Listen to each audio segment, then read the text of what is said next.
State, Chandrasekhar, responsible for skill development, entrepreneurship, electronics, and information technology. The co-chairs will start with a few words of introduction, and then we have time for a few questions. And without further ado, I give the floor to Executive Vice President Margrethe Vestager. Well, thank you very much for this. This is the first meeting of the EU-India Trade and Technology Council. This is a format that we also have with the US, but with no one else. It has been very promising 2 days, I'd say. The engagement, how we see the working groups producing results already, laying out their working plans. For instance, the understanding how we will engage in high-performance computing. We will work on quantum.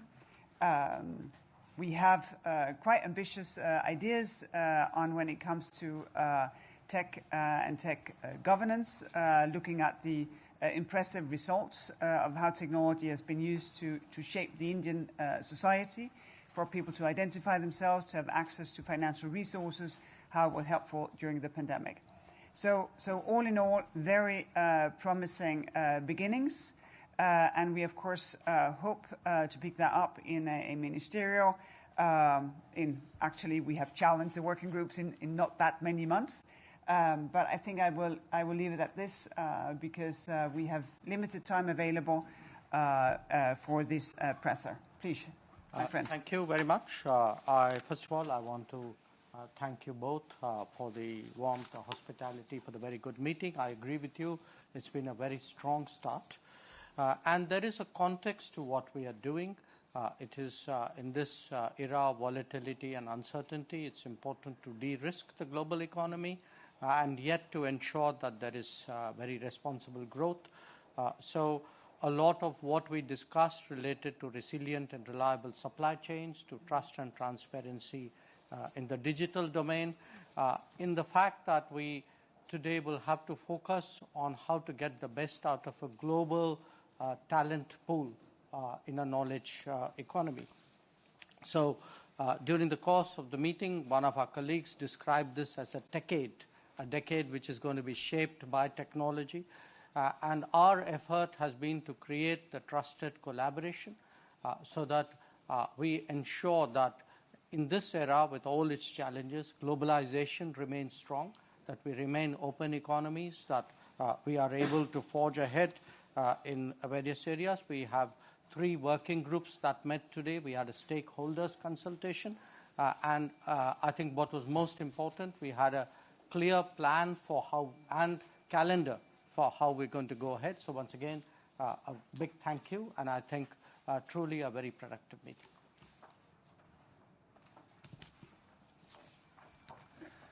Good afternoon, everyone. Let me start by once again welcoming our Indian colleagues to Brussels. It's our great honor to host the first edition of EU-India Trade and Technology Council. The EU and India are global pillars of democracy and rules-based economic opportunity. We share many values and strategic ambitions. In particular, we both see untapped potential in our trade and economic relations. We can do much more and we can do much better. So it is in this spirit in which we created EU-India TTC. We wanted to play a key role in unlocking this potential.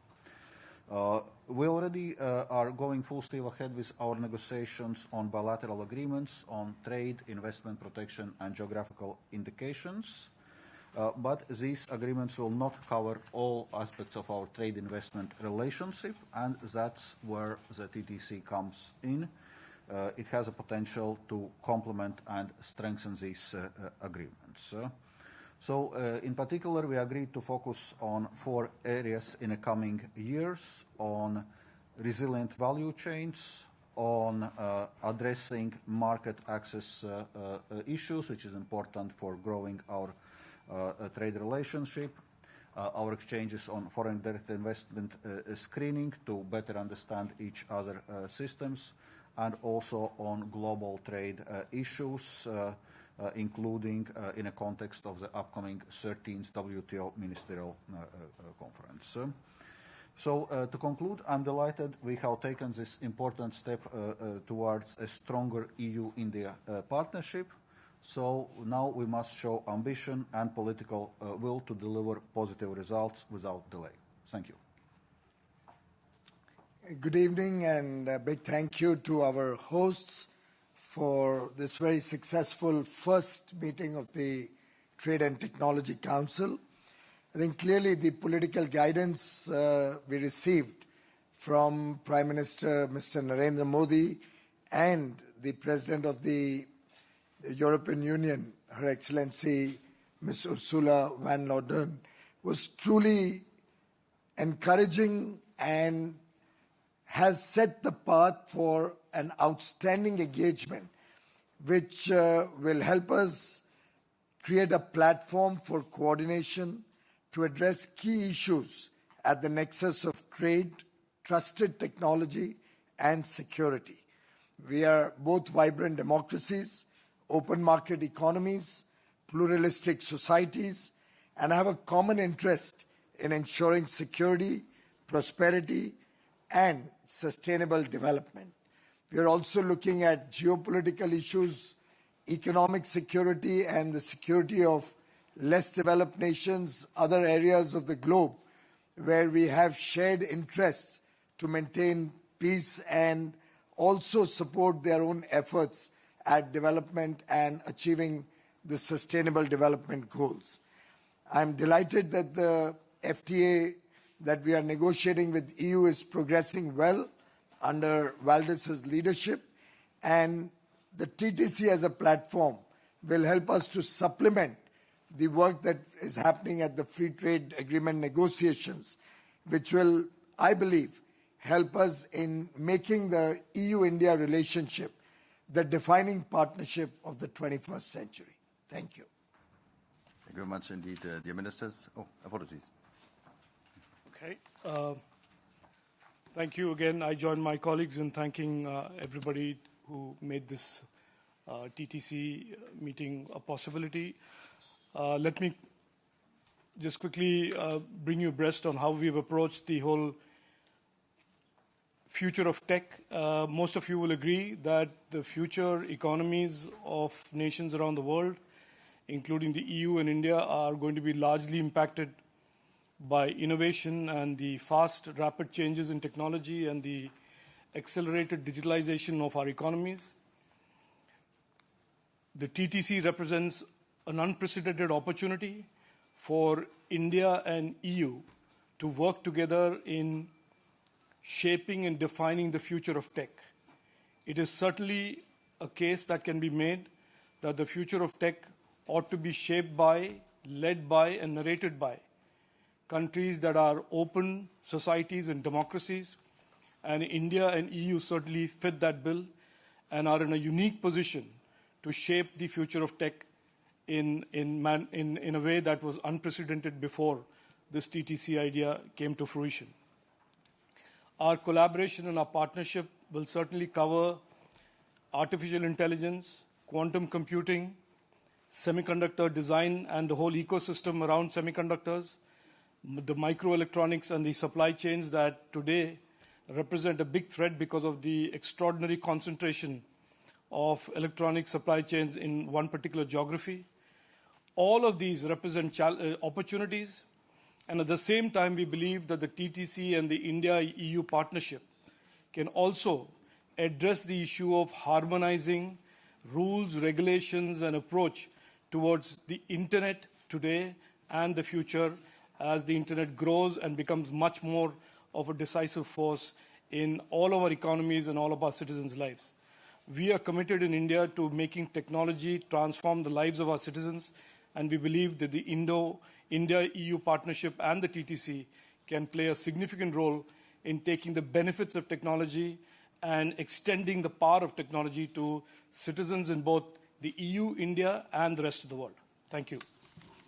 Thank you very much indeed, dear ministers, executive vice presidents. We now have time for one or two very short questions. Please tell us your name and the media you work for, and please focus on the TTC, EU, India. Andrew. Yes, Andy Bounds from the Financial Times. Can you use the microphone? Yeah, sure. Yeah, it's Andy Bounce from the Financial Times. So, obviously, Monsieur Borrell is not here today, not here now, but he was in the meeting, and he told the Financial Times before the meeting that the EU should be putting sanctions on refined oil products from India using Russian oil. I just wondered what the response of the minister was. Thanks. Well, you're right. Mr. Borrell is not with us now, but I really don't see the basis for your question. Because my understanding of the Council regulations is that if Russian crude is substantially transformed in a third country, then it's not treated as Russian anymore. I would urge you to look at Council Regulation 833/2014.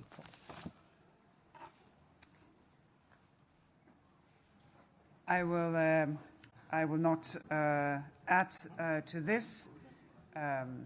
There is, I think, no doubt about the legal basis of the sanctions.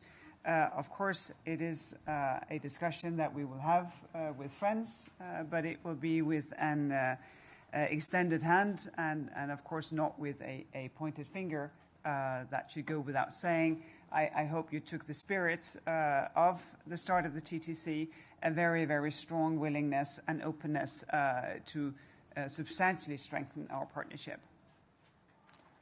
Okay. I echo that. Another question, please focus on the TTC meeting. Yes, over there. We're first. Thank you. Barbara Moons from Politico. I had a question on the carbon border adjustment mechanism, as that we understand there were some concerns on the Indian side and that this also came up during the TTC discussions in the joint statement. I think between friends, it's always good to talk and talk openly and talk on a wide variety of issues. The CBAM is a mechanism that the European Union has proposed, and we remain engaged with the European Union.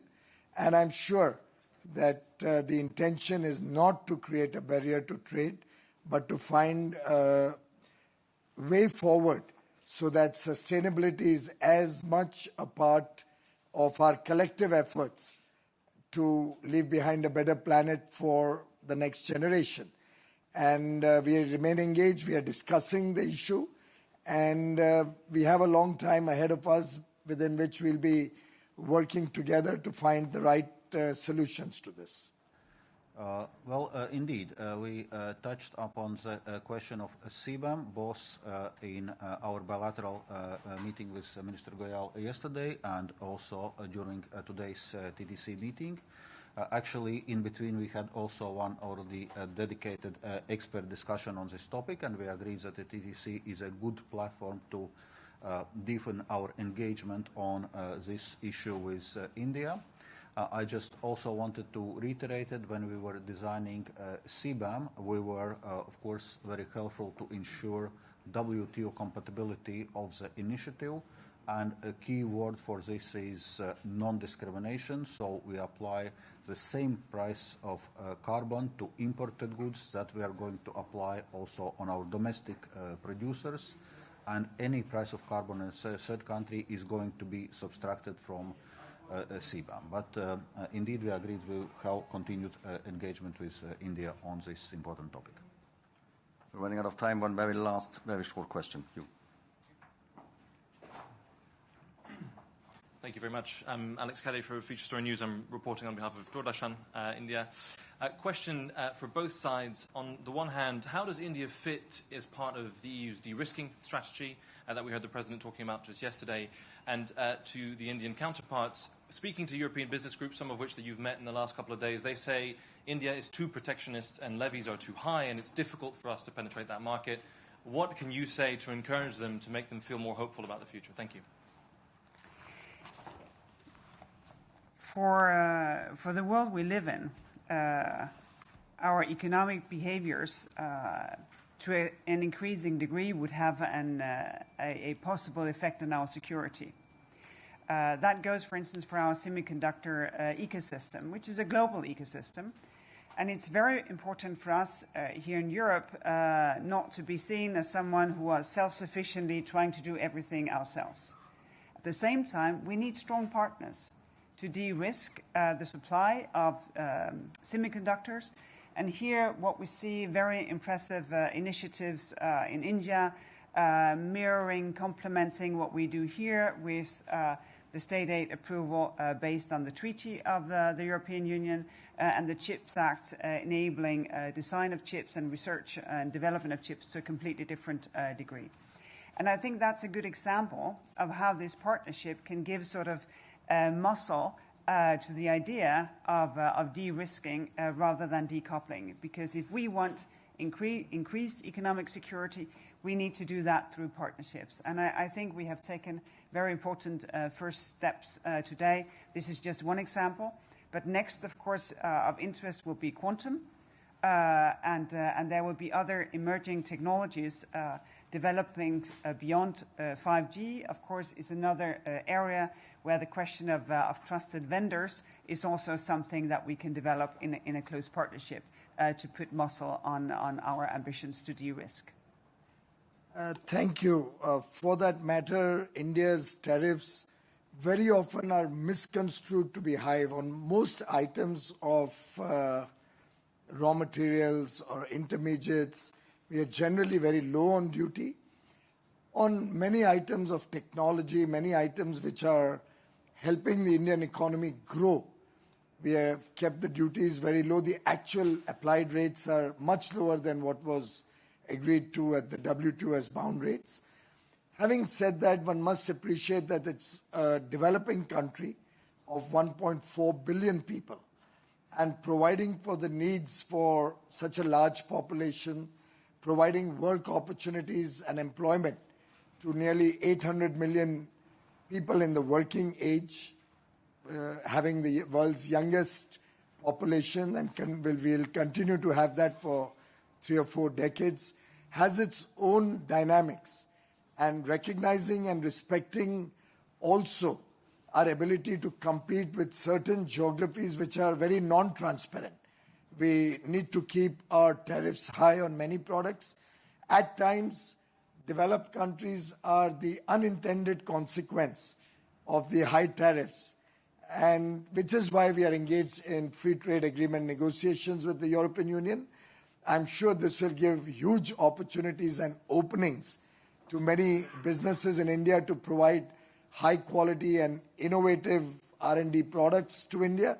It will also open the doors of the European Union marketplace for Indian goods of high quality at very competitive prices, which will be good for consumers in European Union, which will be good for the economies of the European Union, especially considering that they'll come from a country which is rules-based, transparent, an open economy, a democracy aligned to the way of working and thinking of the European Union.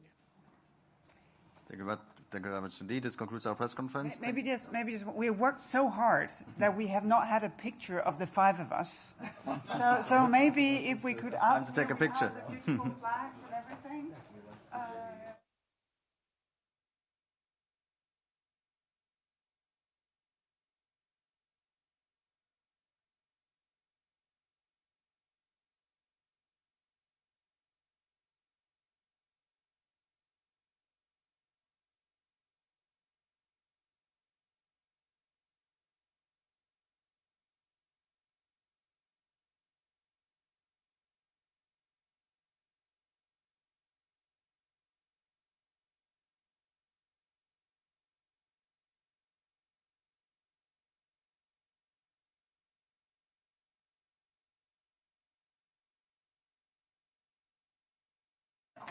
Did you get my message?